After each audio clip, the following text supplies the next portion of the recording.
This is Optimal Finance Daily, episode 1506. I bought a home at 22. It was one of the most rewarding financial decisions I've ever made. Part 1 by Jamila Souffrant of Journey-to-Launch.com. And I'm your host and personal finance enthusiast, Diana Merriam. This is the show where I serenade you with the sweet sounds of personal finance knowledge from some of the best blogs on the planet, with the author's permission, of course. And before we get to it, have you subscribed to our other podcasts? We cover personal development and minimalism, health, relationships, entrepreneurship, and life advice on the other shows. Just search for Optimal Living Daily wherever you get your podcasts to find them. And I have a new author for you today. I'll tell you more about her after the reading. And it's a bit of a longer post, so I'll read the first half today and then finish the rest for you tomorrow. And with that, let's dive into the first half and start optimizing your life. I bought a home at 22. It was one of the most rewarding financial decisions I've ever made. Part 1 by Jamila Souffrant of Journey-to-Launch.com. One of the biggest personal money lessons I learned in terms of sticking to your convictions and taking risks came from the investment I made when I was only 22. I put a deposit down on a new construction condominium unit in what at the time was a little known area in Brooklyn called Dumbo, which stands for Down Under the Manhattan Bridge Overpass, and sits across the river from Manhattan. The unit, a 525 square foot studio apartment, was the smallest and cheapest apartment in the building that I could get, and even then it was a stretch for me to really afford it. I put down 10% of the purchase price and signed the contract before construction started. It would take 2 years, a lot of patience, and a lot more money to complete the purchase. But by the time it was all over, I was a proud owner of a condo at 24 years old.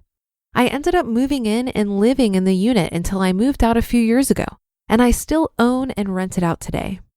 Purchasing the unit 15 years ago was one of the most rewarding financial decisions I've ever made, and it has changed the trajectory of my family's wealth. Dumbo is now one of the most expensive places to buy real estate in New York City, and the unit has increased in value from my purchase price by 76%.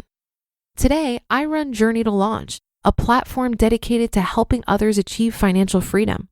It was born out of my own experience saving and investing $169,000 in 2 years and making the leap from my corporate job to being my own boss. I earn money through financial coaching, working with brands, hosting a podcast, writing articles, and selling products and services on my site. That first big financial decision in my early 20s and how it played out taught me valuable lessons that I still use today. Here's how it informed my approach to money. I learned the importance of making saving a habit. As soon as I got my first job at 14 years old, I began saving. That saving habit served me well when I got my college internship. The money saved from my internship and from my work during the school year on campus eventually became what I'd use for part of the first 10% of that down payment. My mom and grandmother always told me that it was important to save something, no matter how little the amount was. Even just $1 out of $100 helped. That always stuck with me. So when it came time to put down that first 10% of a down payment, I was fortunate to already have established a routine of saving and to have the support of my mom. She helped me cover a portion of the down payment, and I lived with her rent-free while the property was under construction, which allowed me to save up an additional 10% to cover the rest of the down payment and closing costs for when the unit was finished. I still use the same approach today.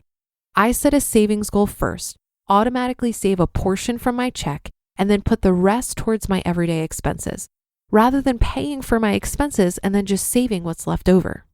With that mindset, I'm able to make saving a part of my routine and a priority. I learned to see opportunity amid obstacles.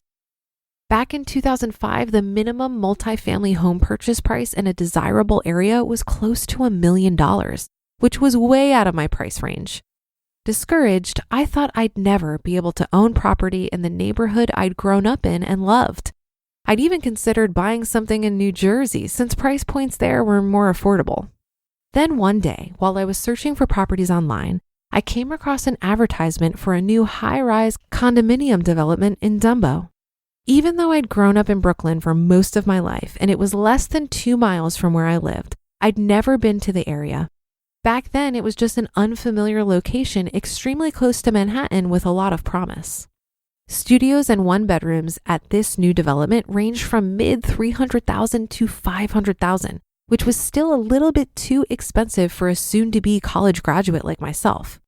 However, they were much more affordable than the multifamily houses I'd been looking to buy.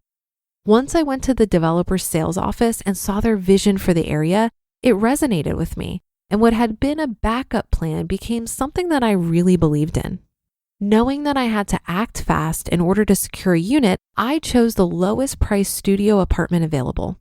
Although I couldn't afford anything in the areas I originally wanted to live, that presented the opportunity of looking outside the box and buying in an up-and-coming part of Brooklyn. I learned that you can find value in the most unexpected places.